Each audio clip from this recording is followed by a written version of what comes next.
welcome to the podcast. My name's James, and today we're going to talk about the element of Earth. So the last couple weeks, we've been discussing the elements of fire and air. That's the first polarity in the zodiac. And so now we're going to start the second polarity, which is the earth and water polarity. So one of the big differences right out of the gates that we're going to see with earth and water versus fire and air is the idea of masculinity versus femininity in at least in an astrological sense.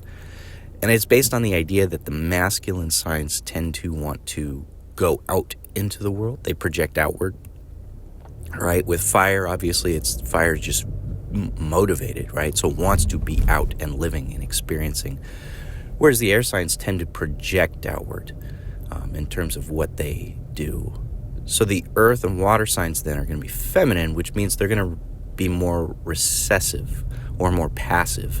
They're not kind of actively trying to do and change the world, but rather they're trying to kind of consolidate and harmonize with what already exists. And they're also going to be a bit more receptive to things rather than actively trying to change things. If you can think of it in terms of the physical anatomy, right? Male genitalia projects outward, female projects inward, and that's kind of the idea. That also implies that the feminine signs are going to deal with things that tend to be a bit more internal in nature rather than external, in terms of our life anyway. Also, if my voice sounds a little weird, I've been a little sick, so that's why my voice is a little kind of off today. So I apologize if I'm have to cough or anything like that. I'll try and move away from the mic. But so we're going to talk about the element of Earth, and we're going to take the same approach that we have, which is we're going to think of the kind of the physical nature of the element and see how that kind of describes the astrological qualities. And then we'll move on to the houses, as well as look at what it means for somebody in a chart. Now, if we think of the word Earth, all right, there's kind of two contexts to which it's gonna apply in terms of the meaning. The first, obviously, if we think of Earth, we think of the planet that we live on, right? It's the location where we're at in the universe. And so we could say that Earth element kind of represents that physical location of our existence, the physical plane upon which we live, right? So there's a tangible kind of realness to that. We have physical bodies, right? We have to do things in the physical world, and so the earth element is very much going to represent that. And that's honestly kind of the main thing with the earth element, is it deals with the real substantive world and all that implies. And that if you can remember nothing else about earth signs, that's the key thing, and everything kind of stems from that. So that's number one. Number two, if we think of the word earth, we would use it in the context of like the soil, the ground, right? The rocks, the mountains, right? It's the thing we're walking upon everywhere, and that we can kind of pick up and manipulate, or we can, plant seeds within it, whatever. And so that would be the other kind of thing. And the what that would tell us is that earth signs represent things that have a substance to them, right? That's kind of, similar to what I just said in terms of the physical plane that we live in. But earth signs have a substance. You can touch them. You can feel them. You can hear them, smell them, right? They deal with the physical sensations that we have. And there's a certain substance to what they do. And so that implies that the earth signs are going to deal with substantive things that are concrete, right? There's a reality to them. So everything will always kind of go back to that theme of it deals with physical reality. What are some other qualities? Well, earth, if we think about it in terms of like rocks, right? What are rocks? Well, it's magma, lava that has cooled down and hardened, right? And then it just kind of exists. Then it's just there. It's just a hunk of a bunch of minerals.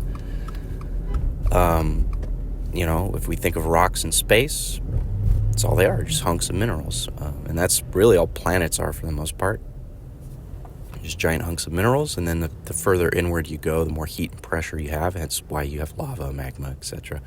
But in terms of the external world, it's just rocks everywhere, minerals.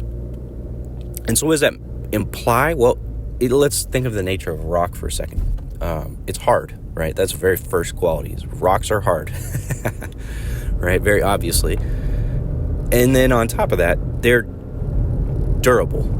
They have a certain longevity to them. If you were to take a rock and set it in a field, and nobody touches the field, we just let it be for years and years and years and years, that rock will exist for hundreds of thousands, if not millions of years. It will not go anywhere. It will not be moved. It will not change. It will simply continue to exist as a rock in that field.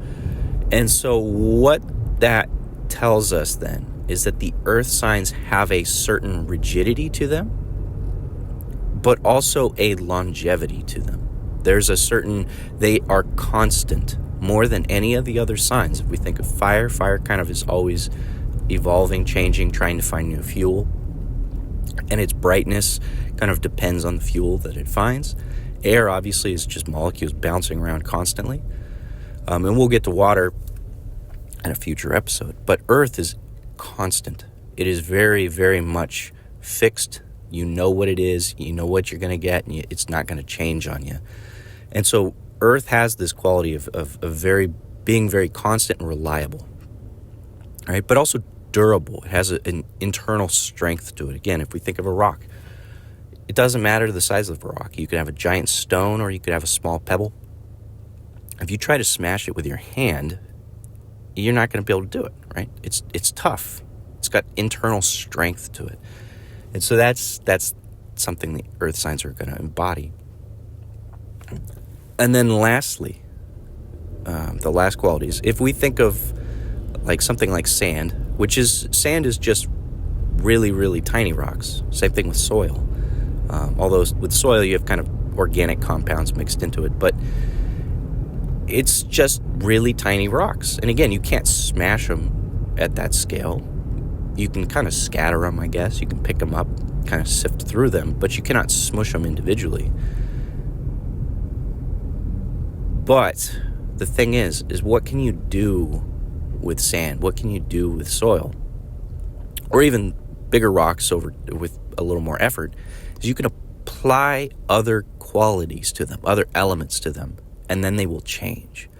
So even in spite of them, rocks and earth being very durable and tough, they have an ability to be changed and utilized for different things. For example, if we take a bunch of sand and we apply heat, what happens? It melts down and we can make glass. If we have a bunch of minerals or metals, right? What happens? We apply heat, we can melt them down, and then we can create tools or all kinds of crazy things.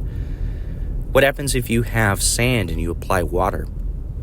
You get mud, right? And if you have the right composition, you can get clay. And clay you can form into different things, and then you can let it dry out, let the water evaporate, and suddenly you have brick or something hard, some kind of tool that you made, a pot, a ceramic of some kind. So earth has a quality in which when you combine it with fire or with water, you can manipulate and change it. Now, fire mixed with earth is going to heat it up. It's going to melt it and then allow it to be reformed in that way. And that tends to be a bit more intense process. Whereas with water, it tends to, if you have simply rocks, what happens? Water going on rocks, over time it erodes it, right? But if you have the smaller rocks and you apply water, you get the mud, the clay that you can then kind of manipulate and make into new things. So in either case, the earth signs have a practical use. You can manipulate them in order to be useful. And so what's the meaning behind that then? There's a practical application to them. And that's going to be kind of the other big key component to the earth signs. So that's the kind of gist of what the qualities are. So let's dig into this. So the very first thing we mentioned, obviously, is that Earth represents kind of the physical plane of our existence, and that just means that the earth signs are going to represent the physical, tangible, substantive world that we live in. They deal with physical reality and nothing else. They do not deal with emotions. They don't deal with spirituality. They don't deal with our motivations. They simply deal with the physical world. And as a result of that, there's a coldness to them. Excuse me. A coldness, a dryness to the earth signs, right? Because again, the physical world is simply that. Nature is nature. It does not care for how things go, what things are about. It just simply operates. And so that's kind of how the earth signs are. They're very much about just, hey, this is the way things are. This is the reality. And so there's a coldness, a dryness that can come with that, where they can be very detached in a sense, if they don't have some water or fire kind of mixed in with them. Second, the earth signs have this durability, right? This longevity baked into them because they're hard and rock does not change very easily. So what does that imply? It means the earth signs are naturally very tough, naturally very unbreakable. They're naturally rigid. That means they'll be naturally a bit more stubborn and resistant to change. So for the earth signs, change only tends to come at higher degrees of pressure, higher degrees of challenge. And again, water and earth is what's ultimately going to move the earth signs. Air, if we think of air in terms of the realness of it, can you apply air, wind to change the earth? Not really. It kind of slowly erodes it over time. It can kind of shape it. If you think of mountain peaks, you tend to get very sharp mountain peaks in places where there's very high winds. And it's because the wind is simply carrying small bits of dust, small bits of rock that slowly chips away at it. But it doesn't, in its own right, actually erode the earth or do anything to it. So air is the one thing that can't naturally kind of change earth, right? And that makes sense. And we'll circle back to that and I'll explain why in a moment. But earth signs naturally then need another element to change because on their own, they will not. They will simply stay in their mode. So they're the most stubborn of the elements. But there's also a reliability to that. We say people can be down to earth or very grounded people when we meet somebody who's just, they're sensical, right? They've common sense. They're I don't want to say logical, but they just have a kind of a practical nature to them. That kind of shrugs things off. And that's that earth quality, right? It's down to earth. It's durable. It's reliable. It's consistent. And it doesn't really have an issue with challenging things. It can shrug off challenging things a lot more easily. And so we'll see with the earth signs. They all tend to really be able to handle life's challenges much more simply than some of the other elements do because of that kind of durable nature that they have. Now, the last thing that we mentioned is that the earth signs have a certain level of practicality, right? You can manipulate them. You can make them into something else that's useful, right? You can take clay and make it into a pot or to a plate or a cup or whatever. You can make brick, you can make tools out of metal, and that allows you to do more and better things. And so what this implies is that the earth signs have a practical use, right? They're very practical in nature. They want to do things in a way that is effective and efficient. More than any other sign, the earth signs will find ways to do things that or try to do things in a way that works. They're not trying to do things in a way that's logical. They're not trying to do things in a way that's, generates any kind of, showmanship or anything like that. It's just purely, hey, this works, so I'm going to do it, right? There's an effectiveness, a practicality that the earth signs apply to things. that is where, when it comes to like the air signs, for example, we kind of see this clash, and this is why the air signs aren't really able to change the earth signs. And it's because the air signs deal with logic, right? They deal with thinking and planning and organizing and socializing. And that's not really conducive to practical application. I think I mentioned this in the episode about the air signs. The air signs want to think things through, make sure it makes sense and logic their way through things. But when you don't actually do something, sometimes you can have an idea that on paper sounds really, really intricate and detailed and good. But then when you go to physically do it, it doesn't work. And it's because you didn't take the practical application of things into account. And so that's the difference, is the earth signs can really find ways to do things in a way that works. But that's not always conducive to the way we logically want to think things through. And so the air signs then can naturally chip away at that. That's that idea of slow erosion. They'll try to throw different ideas, different things at the earth signs and kind of trip them up. That's really the only way that they really erode the earth signs. So what does that mean? It means earth, because it's effective, will naturally resist air a lot more than the other signs will. But conversely, with fire and water, right? Fire is going to challenge earth, right? Fire signs will challenge earth and really kind of make them much more effective because, right, if you heat earth up, what do you get? You get lava, or you get molten metal that you can then repurpose for different things. And so the fire signs naturally can really energize the earth, although it's a bit more painful. Whereas the water signs really kind of cool the earth off, give it a wetness to it. That's a little more malleable. So the water signs are actually going to be the most effective in getting the earth signs to do things in a way that's more helpful or detrimental, I suppose, as well. So earth is dependable, it's reliable, it's got this consistency to it, but it can be changed, it can be manipulated when introduced to the right qualities. Now, I know I'm going to forget something here. I think that's pretty much it. That's the main gist of how Earth operates. Is it's very, like, as we said, just a quick review, you've got this deals with the physical, substantive world, right? The physical reality we live in, which means it's going to deal with our senses. It's going to deal with the things we do in real life and have practical application.